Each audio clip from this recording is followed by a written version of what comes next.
then kahit maliit na bagay, nagiging mahirap. And of course, we want our family to be strong. Sino ba naman ang magsasabing gusto niya ang kanyang pamilya maging weak? At dahil nga gusto ng mga tao na ang kanilang pamilya ay maging strong, maging stable, sobrang nagpupunyagi ang mga tao para patibayan ang pamilya sa pananalapi. Kaya ang husband and wife ay trabaho, kayod marino, talagang trabaho para lamang ma-stabilize ang finances, because people believe that they want a strong family, and many people equate the strength of the family with the bank book. Sa naipundar, sa pera sa bangko, sa nila, stable tayo, marami tayong pera. And of course, a lot of people naman, aside from money, equate also influence, the social power of the family as a barometer of stability. Pag sinabi nila na ito ang aming iboboto ng maraming tao, o kaya sa kanilang social circle, sa kanilang mga kamag-anak, yung gusto nila yun ang nasusunod, silang nakapangyayari, sasabihin nila, strong ang family namin. And of course, there are people that strengthen their family through politics. They think that to be strong, the family must have political clout. So therefore, there are families that breed mayors and governors and senators and congressmen and even presidents. So people think that by strengthening their finances and their social influence and their political or corporate power, yung mataas na ang ranggo sa mga kumpanya, then napatibay na nila ang pamilya. Hindi yan masama, hindi masama, pero masama kung yun lamang ang nagiging batayan ng pagiging matibay. There is an area of our lives that is gravely neglected, at yan, maging sa ating mga believers, sa ating mga mananampalataya, ito ay sobrang napapabayaan. Sa pagpapatibay natin sa ating pamilya, nakakalimutan natin yung spiritual strength of the family. Sa mga resources lang ng pamilya, gaano karaming pera ang napupunta sa education ng mga bata to stabilize them educationally and of course socially also, and then later on financially. But how much of our resources go to the strengthening of our spiritual foundations? Gaano karami sa oras na nauubos ng isang ina, isang ama para kumita, para makapag-provide sa pamilya, para maging matibay ang pamilya? Gaano karaming oras? And yet, gaano karaming oras ang ginugugol ng isang magulang, isang ama, isang ina para patibayan ang spiritual foundation ng kanyang pamilya? And so therefore, there is one terribly neglected area wherein we should be strongest at, and that is the area of prayer. The area of praying one for another. Ang lahat ng mga sugat ng pamilya, lahat ng mga tinatamasang sugat, hirap ng pamilya ay maaari nating matrace sa spiritual failure. A family can be physically strong. A family can be financially strong. A family can be socially strong and politically strong. But if a family is not politically strong, it will fall apart. At sa kabaligtara naman, kung ang isang pamilya ay financially weak, politically weak, and socially weak, kung siya ay spiritually strong, kaya niyang lampasan ang lahat ng weakness na yun. Napakarami mga pamilya ay matagumpay sa pagpapatibay ng kanilang finances, pero hiwa-hiwalay, nagkakagalit, nagkakagulo, malulungkot din, miserable din ang buhay. Why? Because any amount of success in material, social, or political or corporate levels, pagka walang spiritual foundation, it will get out of hand. Ang mga maraming blessing ay nagiging curse, sapagkat halos lalong yung mayaman mas gumugulo. It's not always true, and it doesn't become true only when there is a spiritual foundation.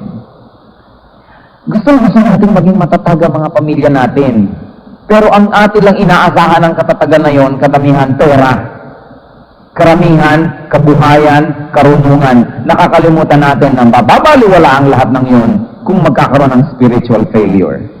Mayayaman nga, nagkakahiwa-hiwalay naman. And so therefore, brothers and sisters, tonight we're going to discuss about prayer. The sadly neglected area of our lives, and the sadly neglected area of the foundation over which the family must stand. Our Heavenly Father, we pray that you're going to speak to us in a very simple term. Cut through our hearts, Lord, with your Holy Spirit. Search us. Expose, Lord, through the Holy Spirit, all our weaknesses, so that we can bring them at your feet, repent, and ask for healing. Father, quiet us, still us, minister to us. In Jesus' mighty name we seek you. Amen. Ang pag-uusapan po natin ngayon, mga kapatid, ay hindi mahaba at definitely hindi doktrina ng prayer. Sawang-sawa na tayo dyan. Paulit-ulit na. At kung ang nadidinig natin ay napupuno, ay tutulo na sa tenga natin ang kutakot-takot na doktrina ng prayer. Na ang prayer ay commanded, na ang prayer ay exemplified, na ang prayer ay promised by the Lord to be answered, na ang prayer ay this, ay for that. Alam na natin lahat yun eh. Pero ang mahalaga, ginagawa ba natin? So therefore, do not expect me to talk about any doctrine of prayer now because I don't want to repeat what has always been worn out. Alam na natin yan na dapat tayo mag-pray. Alam na natin na sinasagot ni Lord ang prayer. So hindi na dapat ulitin pa. Families fall apart when they are spiritually broken. Whatever their status of finances is. Basta hindi sila spiritually strong, nagko-collapse ang pamilya. May nagko-collapse na mayaman, may nagko-collapse na mahirap. And so therefore, it is not the economic system that collapses a family, but the lack of a spiritual foundation or the lack of a strong spiritual foundation.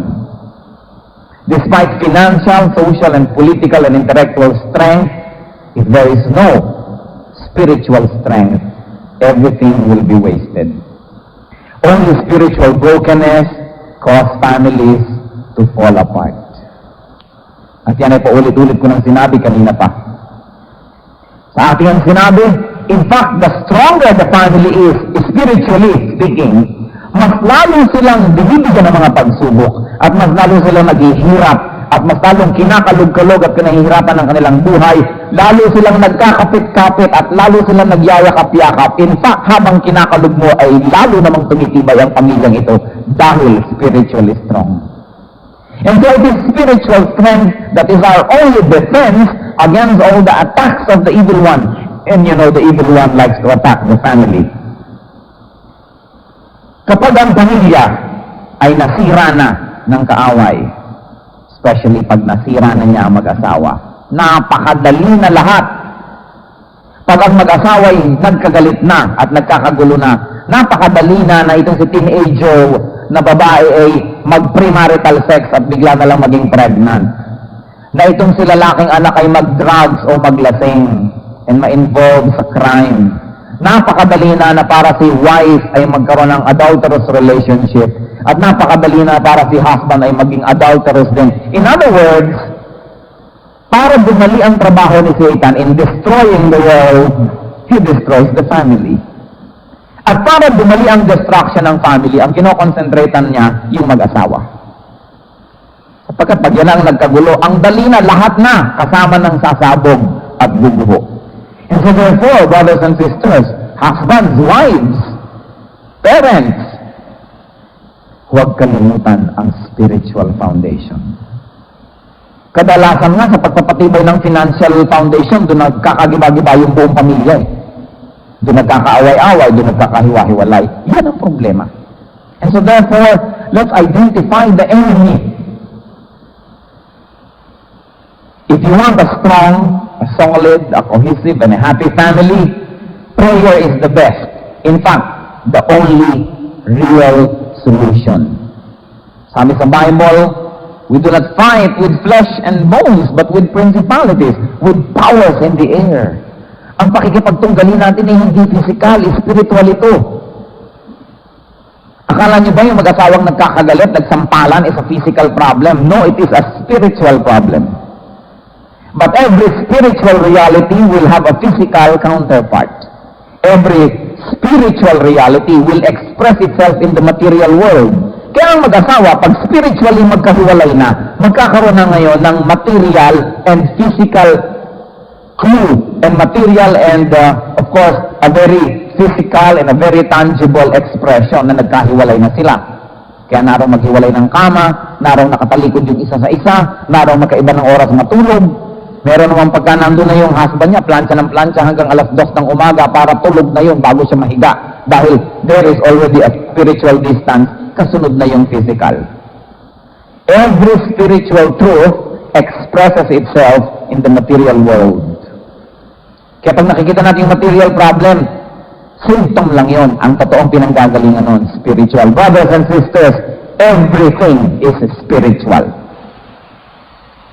Hindi mo pwedeng sabihin material, emotional. Hindi. Lahat ay spiritual. Yang batang spiritual issue will always express itself through the material way or through the emotional way and through all of this. Pag may asawang nagkakagalit, kumisan ang pinagkakagalitan lang kung paano hiniwa ang mangga. Sabi natin, mangga ang pinagkakagalitan. No, that's not the problem. There is a deeper spiritual problem that expresses itself through the petty quarrel. And so therefore, we fail. We fail in strengthening the foundation through prayer. It is through prayer that we strengthen that foundation. Saganang-sagana tayo sa iba't ibang pursuits pero kulang sa spiritual life. Sa spiritual pursuit which is prayer. At mga kapatid, think of your family. At tumingin kayo sa akin in the eye at sabihin nyo sa akin na ipinagpe-pray nyo talaga ang inyong family. Ipinagpe-pray pag may sakit. Ipinagpe-pray pag alauna na ng umaga, wala pa. Ipinagpe-pray pag may exam. Ipinagpe-pray siguro kung mag-a-apply sa trabaho. Ipagpe-pray pag may disaster. Pero bukod doon, ipinagpe-pray ba natin talaga ang ating pamilya? At pag sinabi nating pamilya, mga kapatid, sino ba dapat ang ipag-pray? Who do we pray for? First and foremost, you pray for your spouse. Do you pray for your spouse? And later on, we will discuss kung ano dapat ang ipag-pray. Do you pray for each individual child? Oh Lord, pagpalaan niyo po mga anak ko, thank you. Alam niyo na po yun, marami sila. Lalo't kung inaantok na. And because sa atin pong kultura, we have an extended family, do you pray for your parents? Ipinagpe-pray niyo bang ama at ang ina? Hindi, Lord, yung mga magulang ko, bahala na po kayo. Yung by name. Ama, ina. Ipinagpe-pray niyo ba ang inyong mga kapatid? Walang pwedeng mangyari sa kapatid niyo na hindi kayo madadamay. Hindi siya pwedeng umasenso, hindi siya pwedeng bumaba na kahit paano hindi tayo sabit. Because we have an extended family, they are part of our family, so we pray for them. Eh pag may kanya-kanya ng asawa, naaalala niyo pa ba? Na ipagpe-pray pa ba yan? Do you pray for each parent-in-law? Baka naman idinadalangin niyo, pero idinadalangin niyong mamatay na sana. Ang pinagdadasal sa biyanan. So, ipinagdadasal niyo ba ang magulang ng inyong asawa, ang ama at saka ina, individually? Do you pray for your brothers and sisters-in-law individually? Alam niyo, pag naghirap ang bayo niyo, damay kayo kahit hindi niyo alam. Di ba? Kasi kumisan bibigyan ng underground ng inyong asawa yan. Kaya, sali kayo dyan. Hindi pwede na may mangyari sa mga kamag-anak niyo at sa kamag-anak ng inyong asawa na hindi kayo masasangkot. We have to pray for them. And not only dahil nasa sangkot tayo, kundi because we have to pray for them. At do you pray for every member of your household, lalo sa inyong mga katulong? Baka akala nyo kung makatulong, hindi na ipinagpe-pray. May mga working women na pag-uwi nila, nilitsyo na sa oven ng katulong ng kanilang anak. Marami nun, tinagtad na. Hindi ipinagpe-pray ang katulong. Do we pray for our helpers? And then also, brother and sister, do you pray for yourself? Napakarami pa lang dapat ipag-pray. And so kung mamarkahan natin ang ating sarili, ano kayang grade ang ibibigay natin? Meron ba sa inyo ngayon na magbibigay sa inyong sarili ng 85 and above? Prayer for all these people? Just honestly. Meron? Kung wala, huwag na kayong magtaka kung yung pamilya natin ba't ganyan. And every family has a skeleton in the closet. Lahat ng pamilya may baho. Lahat ng pamilya may itinatago. Ang mga pamilya lang naman kasi magaling magpa-image sa harap ng ibang tao. Pero lahat tayo may mga weaknesses. In everyone's family, meron isang single parent, merong isang drug addict na ganyan, merong isang lasenggo, merong isang mandaraya, may ganito, may ganyan. That's why we need to pray for our family. But are we praying? Ano yung na-expect natin? Magic na lang, lahat aayos without prayer? And then what to pray for? Napag-usapan na natin kung ang sino-sino ay pag-pray. What to pray for?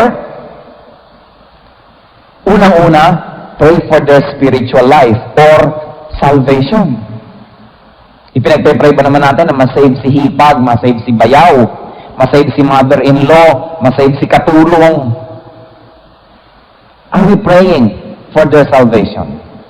Tapos nagtataka kayo hanggang hindi sila save. Hindi naman ipinag-pray. Ano yan? Magic na naman.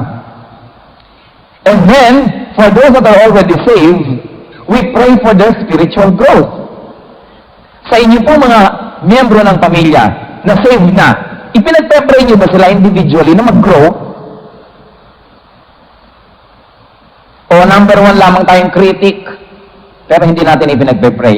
He who does not pray for anybody has no right to criticize. We pray first. And then, do we pray for each of these persons' spiritual victory? Araw-araw, ang inyong anak, ang inyong asawa, ang inyong nanay, ang inyong pinsan, ang inyong kapatid, ang inyong bayaw, takot na temptation ang hinaharap. Napakaraming hinaharap na mga trials. Napakaraming hinaharap na danger. Ang inyo lang mga anak na pumapasok sa eskwela, ilang beses pinagmumuntik-muntikan ng masagasaan pagka tumatawid ng kalsada. Nai-imagine niyo po ba mga kapatid, ang isang katorbang danger, ang pamamatid, ang pambubulag, ang pangtulak, ang panglilinlang ni Satanas sa ating lahat. Napaglalabasan ng bahay ng mga miyembro ng bahay, hindi mo na alam kung makababalik tayo ng buhay eh. At sa Metro Manila, pag may sumaksak sa isang sulok, hindi ka na matetrace ng kamag-anak mo. Dahil kung may wallet man, ay dudukutin na rin yung wallet na wala na, hindi na makikita. Nai-imagine nyo ba na napakarami na mga kalagiman na pwedeng mangyari sa isang tao, araw-araw, maski siya tulog. Lalong-lalo naman na napakaraming temptation na hinaharap ng bawat isa. Temptation na maggalit, temptation na magkaroon ng sexual sin, temptation na maging materialistic, temptation na magsinungaling, temptation to do this and to do that. Do we pray for these people's spiritual victory? And then, do we pray for each of these people's, and we mean those who are already believers, do we pray for their ministry and for their service? O baka naman kayo pa ang sagabal sa ministry ng inyong asawa. Baka kayo pa ang sagabal sa ministry ng inyong anak, o magulang, o kapatid. But are we praying for their ministry? And so, hindi lang ang pinagpe-pray yung kanyang safety, hindi lang yung kanyang health, hindi lang yung kanyang wealth, hindi lang yung kanyang success. At mga kapatid, hinahamon ko kayo, di ba totoo na yan lang naman ang alam nating ipag-pray kadalasan? Health, wealth, success, and security. In other words, puro materialistic. Kasi yung health is the body. Success pa rin, materialism pa rin yun eh. Safety from all kinds of harm is still materialistic. It concerns the body. So, ipinagpe-pray ba natin yung spiritual side, yung kanyang salvation, o kung saved na, yung kanyang growth, yung kanyang victory, at yung kanyang service? Ang mga prayer natin are very, very selfish and very, very materialistic. Pa-pray-pray pa daw spiritual, pero ang laman pa rin ng prayer, material. It is not bad to pray for those things, but it's bad to pray only for those things. And then how do we pray? So we have discussed whom to pray for and then what to pray for, and how do we pray? First and foremost, we pray alone. But then, we also have to pray with your spouse. Kailangan ma-develop yun. Bihirang mag-asawa ang nagpe-pray together, lalong-lalo kung pareho sila na buko nila at ang isa't isa kung anong mga ugali. Kaya hindi sila magkalakas ng loob to pray with one another. Parang kakilakilabot. Pero pwede sila makipag-pray with other people. Ang solusyon dito, hindi iwasan na mag-pray, kundi iwasan yung mga bagay na nakakapagpatanggal sa inyo ng lakas ng loob to pray together. Kasalanan lang naman yun yung nagbibigay sa atin ng panghihina ng loob para manalangin. And so pray with your spouse. And then sa mga inyo dito ng mga magulang, do you pray with your children? Pray with your children. And then pray with your parents, kung sila yung mga believers na. And then pray with your in-laws. Ang mga pamilya ang prayer lang naman kung minsan na napagsasalusaluhan ay yung prayer for the food. Sa table, memorized pa, yun na lang yun. Hindi lang yun. You pray alone, you pray with your spouse, you pray with your children, you pray with the whole family, you pray with the parents, you pray with the whole clan. So, iba't ibang kombinasyon of group prayer. Mga kapatid, kung sa palagay natin, kung sa tingin ninyo, at this point, tinimbang tayo, ngunit kulang. At kung tayo magiging tapat sa sarili, talagang tinimbang tayo, ngunit kulang. The first thing that I suggest that we do is to repent for our prayerlessness. Repent. And then, decide and then commit to pray more. I'm not saying decide to pray. You pray, I know that. But decide and commit to pray more. Mga ina, ilang oras ang nauubos sa inyo maghapon preparing your family's food? Mula sa pamamalengke, hanggang sa pagtatadtad, hanggang sa pagluluto, hanggang sa paghahain, hanggang sa pagliligpit. Siguro sa isang araw, mag-a-average kayong 4 na oras. Na ipapanalangin ba naman ng membro ng pamilya kahit 50% no, na 2 oras? Haba na ba 2 oras sa pagpe-pray? Bakit ka naman nakakapagtalop ng mga patani at nakakapag-ayos ng mga gulay-gulay ng 30 minutos? When you prepare for the physical nourishment of your family, can you not spare time for the spiritual nourishment of your family as well? At ganon din naman ng mga husbands or the wives who work. At least 8 hours you work to provide for your family. Take mga 2 hours traveling time, so mga 10 hours. 10 hours just to provide for the material needs of your family. And how many hours do you devote to the spiritual well-being of your family? Yes, mahal natin ang ating mga anak, mahalang magulang, mahalang miyembro ng pamilya, pinaglilingkuran. But have you forgotten that prayer is the best service and the best ministry? Siyempre, wala naman. Hindi naman maluluto yung bulang lang kung puro prayer. Kailangan ding mamalengke ka at magluto. Hindi natin tinatanggal yun. Pero ang point is, look, nasa ng sense of proportion. Yung sense of proportion. Wala talaga yung spiritual aspect sa space. Wala. Napakaliit. Tuldok lang. Kaya ganyan tayo. Puro failure madalas. Hindi nakakalipas ang isang oras na walang failure halos. Yung mga mag-asawang hindi lumilipas ang maghapon na hindi nagsisikmatan. Hindi lumilipas ang isang linggo hindi nagkakalmutan. Hindi lumilipas ang isang buwan na hindi naghahampasan ng piano at aparador. Paano? Kulang. Sasabihin pa ng husband, nagtatrabaho na ako para sa'yo Sabi ng wife, bakit nagtatrabaho din ako para sa'yo? So, naglilingkod sila pero kulang kasi material lang ang paglilingkod.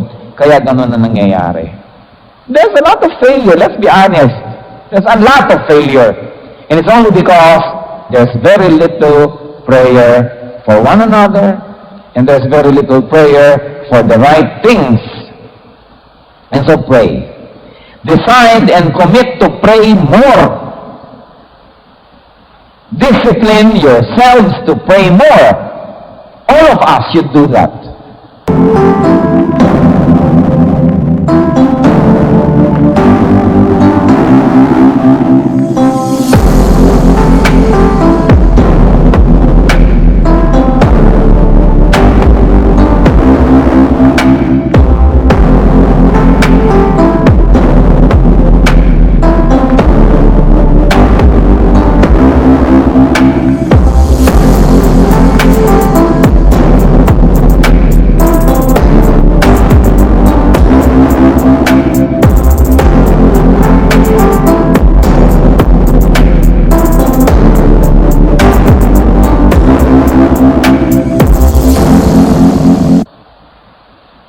And then, after making the decision, really pray.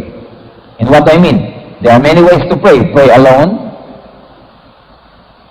And brother and sister, gaano po karami sa inyo ang may mga listahan, notebook ng mga pautang? Sino sa inyo may mga listahan ng mga taong dapat ipagdasal? Alam niyo po, napakaganda, and may I suggest that you have a small notebook na kasya sa pocket, kasya sa bag, listahan ng mga dapat ipagdasal. Hindi nyo kaya ipagdasal lahat ng tao, lahat ng araw. Kaya Monday, ipagdadasal ko ang aking asawa at mga anak. Tuesday naman, ang nanay ko at mga kapatid ko. Wednesday, ang mga in-laws ko naman. Thursday, halimbawa, yung mga leaders namin sa church. Friday, yung mga ganito. Saturday, yung mga ganon. At Sunday, yung mga ganyan. E di at least paglipas ng isang linggo, natamaan nyo lahat yun. Let's be systematic with our prayer.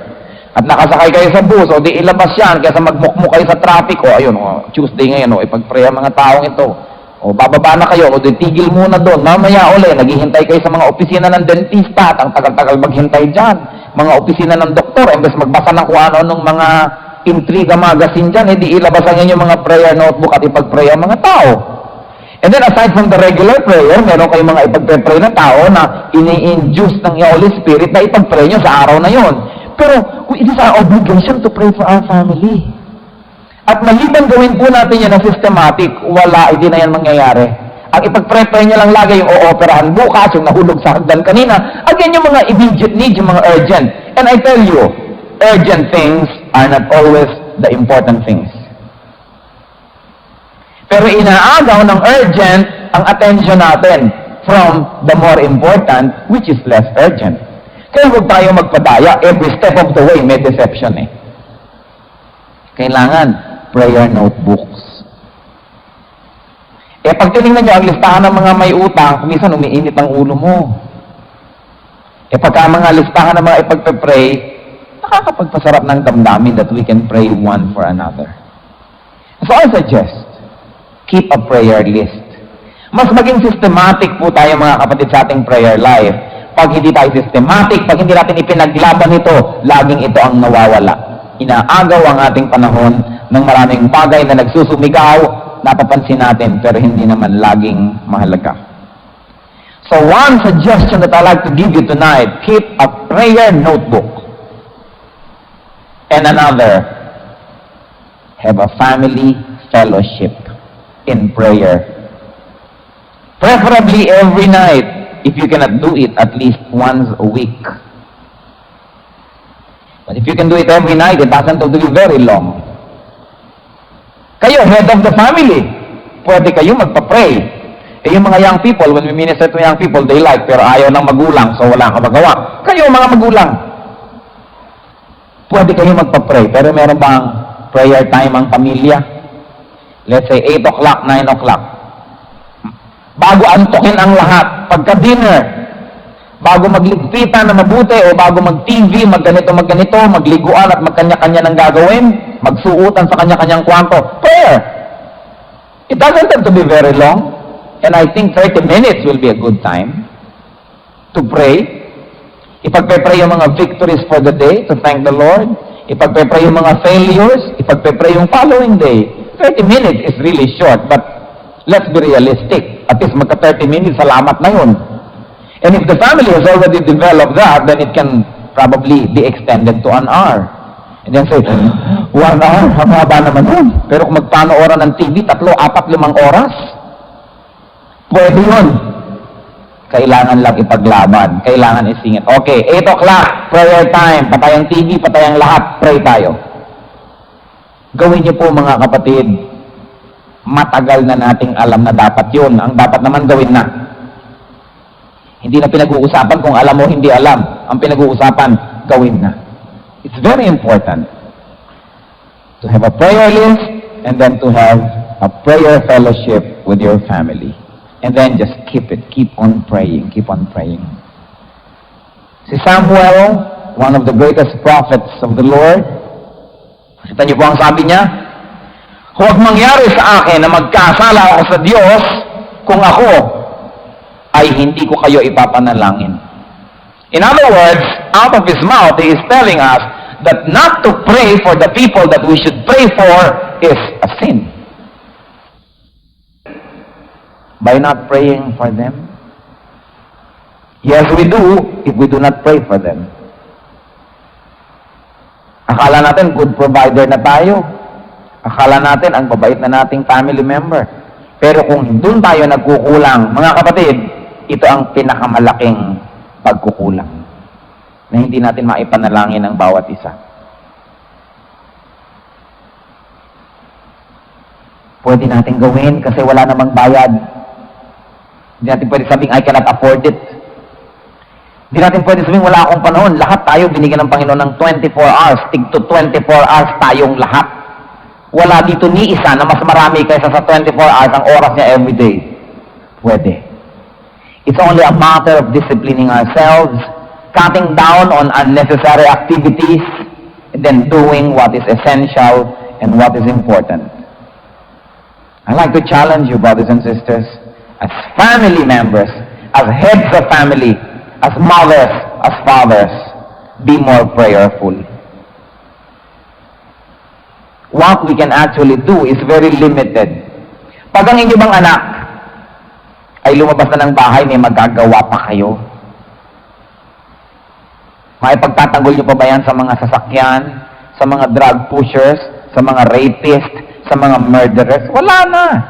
Kahit ang inyong asawa ay lumabas ng bahay, may magagawa ba tayo? No, we are very limited. But God is limitless in our spiritual foundations first.